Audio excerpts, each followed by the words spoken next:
Eh bien bonjour à tous, bienvenue dans cette nouvelle vidéo de Ruling Yu-Gi-Oh! Cette fois-ci, une vidéo qui va être consacrée à un petit sujet, voilà, ça va pas être une vidéo très très longue, mais une vidéo quand même assez intéressante, ça va être au sujet des spell speed. Les spell speed, qu'est-ce que c'est? C'est en fait tout simplement les rapidités d'activation des effets dans Yu-Gi-Oh! Donc dans Yu-Gi-Oh! Il existe euh, trois, on va dire, degrés de rapidité d'activation des effets. Donc là-dessus, on se casse pas la tête, c'est tout simplement spell speed 1, spell speed 2, spell speed 3. Voilà, rapidité de niveau 1, de niveau 2 et de niveau 3.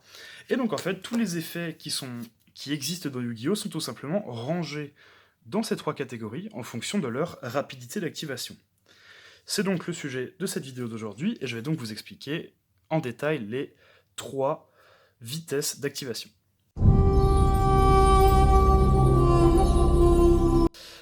Alors, avant d'aller plus loin, avant de commencer à parler de la première rapidité d'activation, il est quand même important de dire que seuls les effets avec une rapidité d'activation équivalent ou supérieure peuvent être chaînes à un effet. Par exemple, je vais d'abord vous présenter les rapidités d'activation 1. Donc là, je vous pose des cartes ici, mais je vais vous expliquer après. Par exemple, ici, on a des cartes qui font partie de la catégorie Spell Speed 1.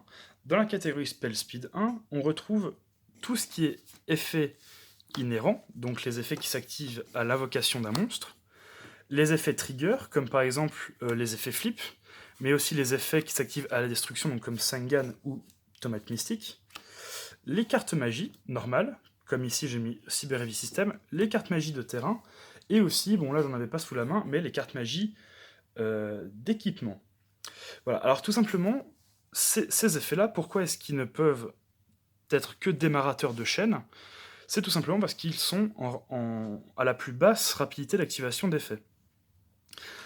Armageddonite ou Mathématicien, par exemple, leur effet va forcément s'activer en chaîne Link 1, puisque leur effet s'active à leur invocation. Et ce ne sont pas des effets rapides, ni rien de tout ça. Alors, cette règle, elle est vraie, mais à quelques exceptions près. Comme par exemple, ce n'est pas pour rien que j'ai mis 2 Sangans et 2 tomates mystiques ici. Car si par exemple une tomate mystique tue une autre tomate mystique, si elles s'entretuent, évidemment on va avoir les deux effets qui vont se trigger en même temps. Donc effectivement on va avoir une spell speed 1 et une autre spell speed 1, mais qui s'active en même temps, donc on va avoir Chain Link 1, Chain Link 2 en l'occurrence. C'est exactement la même chose avec un Sangan. Si un Sangan tue un autre Sangan, ou si, par exemple, deux Sangans se font tuer par la même force de miroir, et bien alors là, on aura deux effets de Spell Speed 1 qui s'activeront en même temps. Parce que ce sont tous les deux des effets trigger. Voilà, donc ça c'était en fait, les Spell Speed 1, ce sont les seuls à avoir de réelles particularités, puisque ce sont les plus basses. En soi, une fois qu'on sait déterminer ce qu'est un Spell Speed 1, on a à peu près tout compris à Yu-Gi-Oh! Enfin, en tout cas, en ce qui concerne les rapidités d'activation d'effets. Puisque les Spell Speed 2 et les Spell Speed 3 sont beaucoup plus simples que ça.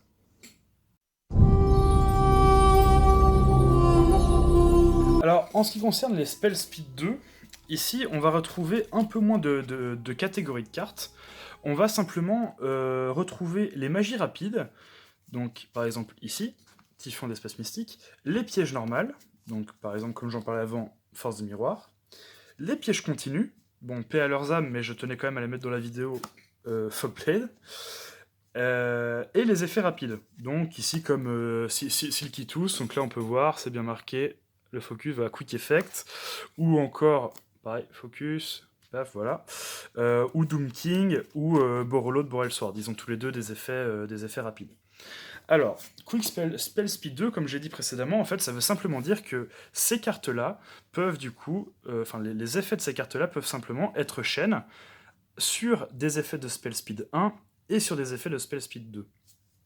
Par exemple, comme je le présentais avant, si j'active Black Garden, qui est donc une Spell Speed 1, mon adversaire peut chaîne Typhon d'Espace Mystique sur mon Black Garden. A l'inverse, s'il active Typhon d'Espace Mystique, je peux pas chaîne Black Garden puisque c'est une Spell Speed 1. En fait, c'est assez simple comme principe à comprendre. Les pièges sont considérés comme des spell speed 2, et les effets rapides, c'est pour ça qu'on les appelle des effets rapides, c'est pour qu'ils puissent un petit peu se démarquer des autres. Mais c'est quand même important de savoir que voilà, des effets rapides peuvent se chaîner les uns sur les autres. Si par exemple le Boreal Sword active son effet pour faire baisser l'attaque de Silky-Tooth, enfin pour passer Silky-Tooth en défense, et bah Silky-Tooth peut chaîner son effet pour envoyer Boreal Sword dans la main, par exemple. Voilà, ça c'est vraiment, c'est assez simple à comprendre. Donc voilà, ça ce sont les seules catégories de Spell Speed 2. Donc je répète, on a les magies rapides, les pièges normales, les pièges continus et les effets rapides. Alors comment est-ce qu'on peut reconnaître un effet rapide? Simplement, soit c'est marqué sur la carte, donc comme je l'ai montré avant avec Silky-Tooth, mais je peux vous le montrer ici avec Boreal Sword. Ouais, là juste avant, Once per turn, Quick Effect. Donc ça, c'est-à-dire que c'est un effet rapide. Et les effets rapides peuvent être activés pendant le tour des deux joueurs, alors que les Spell Speed 1 ne peuvent être activés que pendant le tour du joueur actif, et en l'occurrence souvent pendant les main phases. À quelques exceptions près, comme j'ai dit avec Sanguin et Toet Mystique. Alors que voilà, les cartes Spell Speed 2 peuvent être activées pendant le tour des deux joueurs. En ce qui concerne maintenant les Spell Speed 3, c'est en fait les plus simples, hein. Dans les Spell Speed 3, les seules catégories de cartes qu'on retrouve, ce sont les contre-pièges. Donc voilà, donc là je vous mets, en fait il y a tous les solemnes, mais il y a aussi Dark Bribe, Annulation d'attaque, toutes ces cartes-là. Toutes les contre-pièges, ce sont les seuls à être dans cette catégorie de Spell Speed 3. Donc voilà, donc les contre-pièges, on rappelle, c'est les cartes pièges avec une petite flèche à l'envers ici. Voilà, ce sont les seules cartes qui sont dans cette catégorie-là. Donc c'est-à-dire qu'une contre-piège peut être chaîne à n'importe quelle carte ou n'importe quel effet, mais surtout, ça peut aussi dire que ne peut être chaîne à une contre-piège qu'une autre contre-piège. On ne peut rien chaîne à une contre-piège, si ce n'est un Judgment qui peut annuler un strike, etc. On ne peut rien chaîne à cette catégorie de cartes, excepté ces cartes-là. Mais elles peuvent être chaînes à tout type de cartes ou d'effets, c'est ça un petit peu qui fait leur force finalement.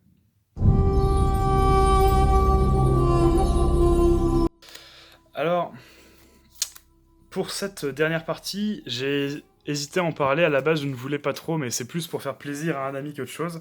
Je parlais de cartes en fait qu'on pourrait tout simplement considérer comme étant des Spell Speed 4.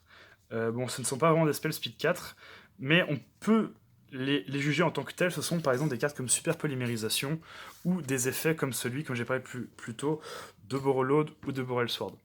Pourquoi est-ce que je dis qu'ils peuvent être considérés au moins partiellement comme étant des Spell Speed 4? Tout simplement puisque ces cartes précisent que votre adversaire ne peut activer aucune carte ou aucun effet en réponse à ces cartes-là. Ça veut dire que même des contre-pièges ne peuvent pas être chaînes. C'est pour ça que je dis qu'ils peuvent être considérés partiellement comme des Spell Speed 4, mais pas tout à fait. Pourquoi? Parce que tout simplement, ces effets ne peuvent pas être chaînes à des contre-pièges. C'est pour ça que ce ne sont pas réellement considérés comme des effets encore plus rapides. Mais voilà, ces cartes précisent quand même qu'on ne peut rien chaîne, rien activer en réponse à leur activation. Donc, d'un sens, voilà, on peut dire que c'est un petit peu comme des rapidités d'activation de niveau 4.